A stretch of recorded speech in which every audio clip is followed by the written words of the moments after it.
नमस्कार मंडळी, आज ना खूप असा स्पेशल दिवस आहे माझ्यासाठी. तर आहुंचा बड्डे आहे म्हणून इथे बघा मी शिरा बनवायला घेतलेला आहे तुपातला आणि ड्रायफ्रुट्स वगैरे घालून मी छानपैकी इथे शिरा बनवला. आणि नंतर ना आहोंचं औक्षण करायचं होतं म्हणून इथे ना सकाळीच बघा आहोंना औक्षण करता येत आई. आणि मी आहोंना सरप्राईजच दिलेला आहे. आणि ते बघा छानपैकी ना असं मी आहोंना गिफ्टना रिंग दिलेलं आहे आणि तुम्ही पाहू शकताय बघा रिंग. आणि मी दिलेलं सरप्राईज कसं आहे मला नक्कीच कमेंट बॉक्समध्ये सांगा.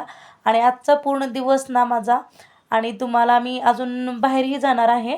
अहो म्हणाले की बड्डे नको केक वगैरे कट करायला, आपण बाहेरच जाऊन फिरून जेवण वगैरे करून आईस्क्रीम वगैरे खाऊया म्हणाले. म्हणून इथे आम्ही रेडी झालो, मी आणि शौर्य स्कूलमधून आला 3 वाजता. आणि इथे ना आम्ही आता निघालेलो आहे, 6 वाजलेले आहेत आणि आता आम्ही निघाले सोलापूरला. आणि इथे बघा आम्ही जेवण वगैरे करून आलो निसर्ग हॉटेलमध्ये. आणि नंतर नाही तर आपल्या सोलापूरमध्ये फेमस असलेलं कृष्ण आईस्क्रीम इथे आलेलो आहे आणि तिथे छान असा आम्ही फालुदा वगैरे खाल्ला. आणि आजचा माझा मिनी ब्लॉग तुम्हाला कसा वाटला नक्कीच कमेंट बॉक्समध्ये सांगा. आणि व्हिडिओ आवडल्यास लाईक शेअर सबस्क्राईब बाय.